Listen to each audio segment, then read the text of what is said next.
top focus. The voting is underway in the second phase of elections for 67 assembly constituencies spread over 11 districts in Uttar Pradesh. 720 candidates are in fray in this phase, where close to 2.28 crore people are eligible to vote, including over 1.4 crore women. 14,771 polling centers and 23,693 polling stations have been set up in districts of Bareilly, Bijnor, Saharanpur, Badaयूं, among others. Over 2 lakh security personnel have been deployed, including over 800 companies of central paramilitary forces. The prominent contestants include controversial SP Minister Azam Khan and his son, former Central Minister Jitin Prasad for the Congress Party, and State Minister Mehboob Ali from Amroha. While the BJP and BSP are contesting on 67 seats all, the SP and Congress alliance is contesting on 51 and 18 seats respectively.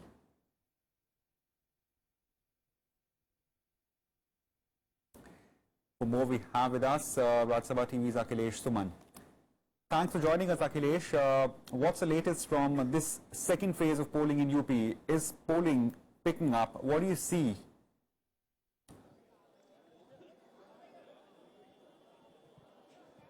Yeah, Rajat, I am at a polling station called Maulana Azad Inter College in Bareilly.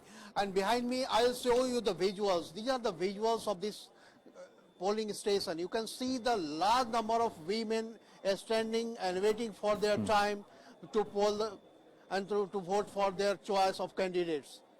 It is very surprising, and everyone is telling that this is the first time that women of generally the minority community have come in so big numbers. So you can understand there is a situation when everyone wants to vote for the choice of candidate. And as far as the issues are concerned, they are talking about the law and order situation, they are talking about the development issue, they are talking about governance, and they are talking about the laptops also that has been distributed by the incumbent government. So it is peace and harmony. These are the things that are there in the mind of the people.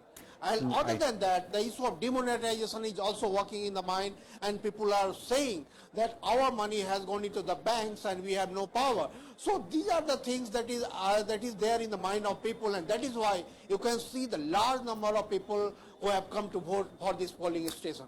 That's right, Akhilesh. It's fascinating to see more women coming up. Speaks as much about the empowerment and diversities in the democracy. Now, importantly, this is this second phase of UP elections. Whose battles are at the most stake in the second phase? Like we knew that the first phase was predominantly Jat factor, whether BJP will do as strong as it did in 2014. Now, which party or the alliance here is having a battle of stakes in this second phase?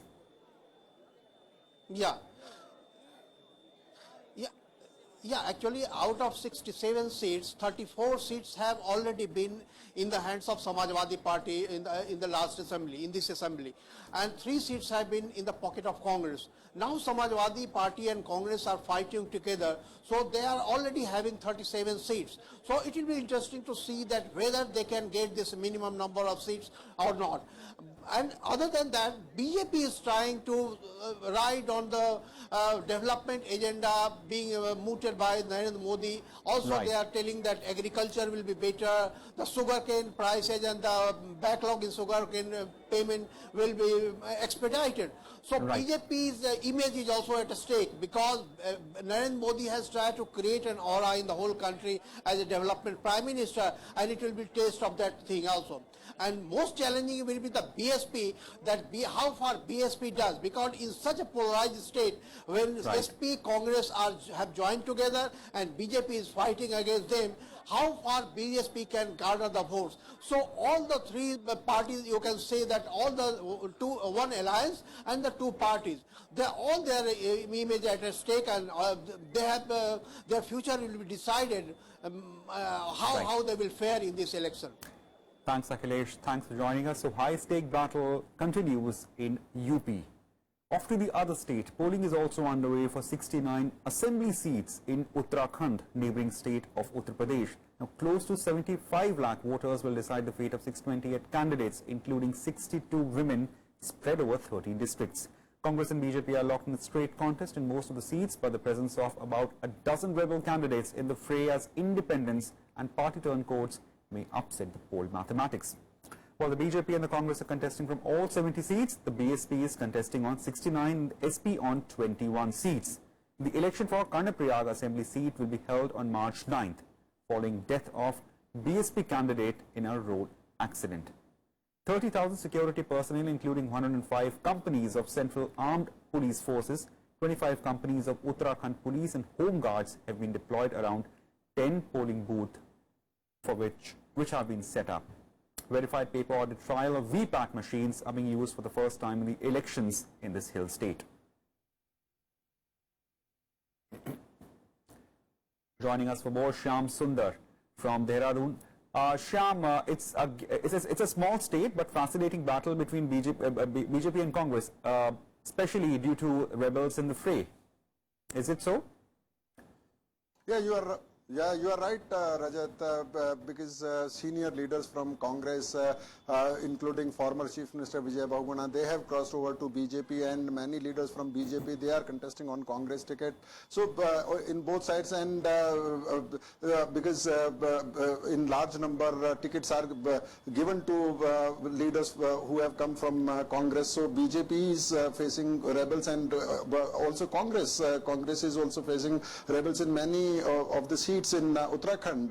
And let me tell you that in first 2 hours of almost 7.5% polling is registered in Uttarakhand till now.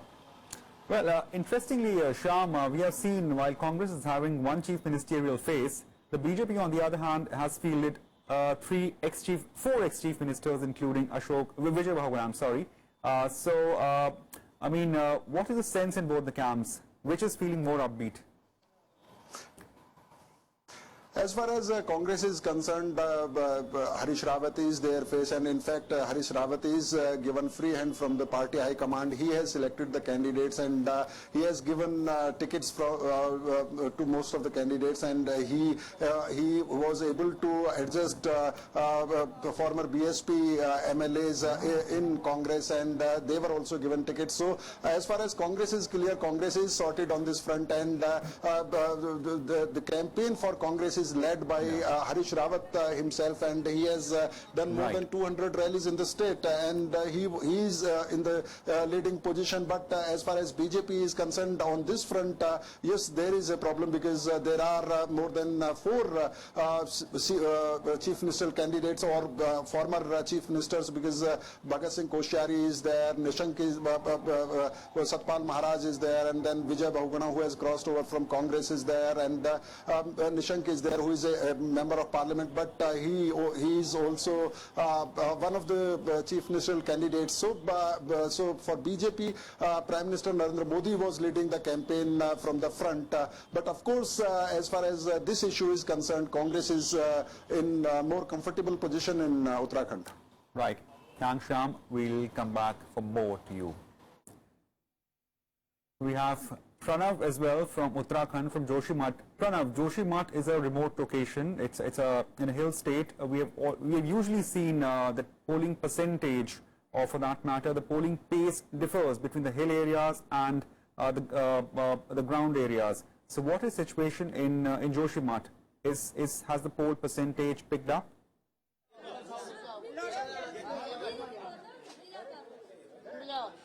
Yeah, you rightly said that in hill areas, voting percentage, the turnout normally is very low. But you can see the enthusiasm here. I am standing in a polling station in Joshimath, and you can see that people are standing in queues, and people are very enthusiastic to use the right of voting, and you can see that since morning they've started coming and they've started reaching at a polling station. There are certainly very serious issues if you as far as the hill areas of Uttarakhand are concerned, because we've seen that the growth and development is restricted only within the ground areas. But if you talk about hill areas, these areas areas are very backward. There are many issues. People are deprived with the basic amenities. We have got some voters here.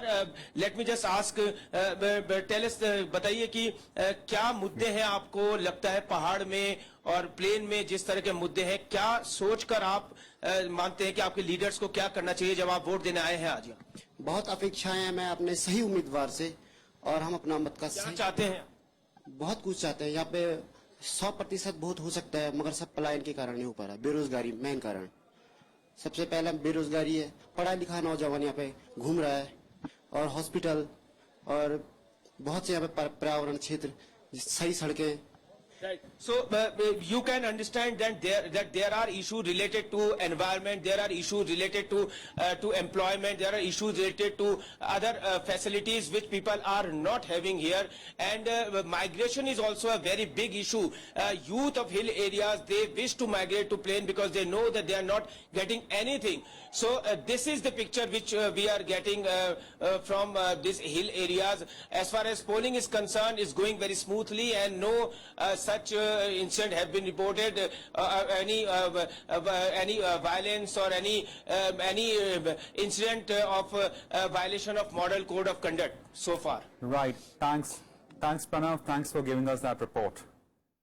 Now, in a landmark event, the Indian Space Research Organization on Wednesday successfully placed 104 satellites in its planned orbit. आप लोग को बधाई, आप लोग का काम में मेरा नाज है। धन्यवाद।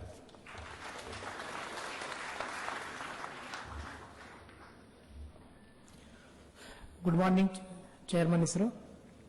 Firstly, I thank PSLV project for successfully injecting Cartosat tourist satellite, the 5th in the Carter series, into the desired orbit along with 103 co-passenger satellites. This 714 kg satellite is designed to deliver panchromatic and multispectral imageries for the user. Soon after the injection, the satellite solar panels have deployed, sun equation occurred, and our tracking center in Bengaluru has taken over the control of the satellite. One of the major development happened in the satellite is we have gone for indigenization. The complex structure of the payload camera has been realized indigenously by ISRO and has been successfully used here. In the coming days, a series of calibration testing activities we have planned on the satellite, where we are going to characterize different performance of the systems.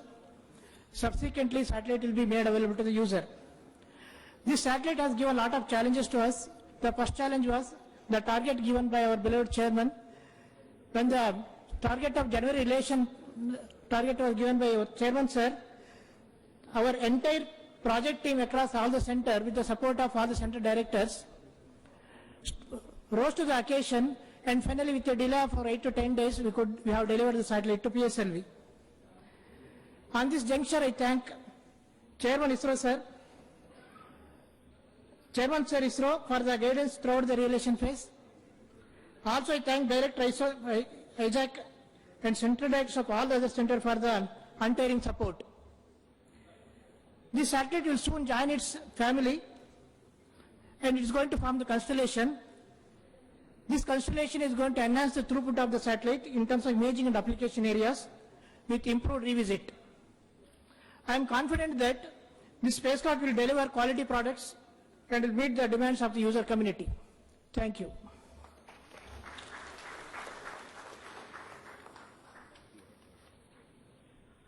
Respected Chairman ISRO, Director Isaac, and all my team members, on behalf of Nano Satellite team, I thank all the DDs, Program Director, and SRC members, PSR members for guiding us to build this satellite, first 2 Nano satellite.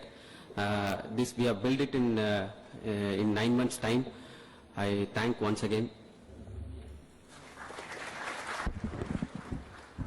This year we started with enabling our Mars orbiter mission to survive the long eclipse duration, and then today we have the Mars orbiter mission going to function at least another 2 to 3 years unless we encounter any more difficulties. And then subsequently we had the cryogenic stage, Mark III cryogenic stage, going through a 50-second test, and as pointed out, day after tomorrow we have the long duration test coming up, and now we are targeting GSLV Mark II, then Mark III, and then a series of satellite activities and launch activities planned to ensure, like last year, this year also we have many exciting events coming up. Let me take this opportunity to congratulate the entire ISRO team for the wonderful job they have done, and keep it up. Thank you.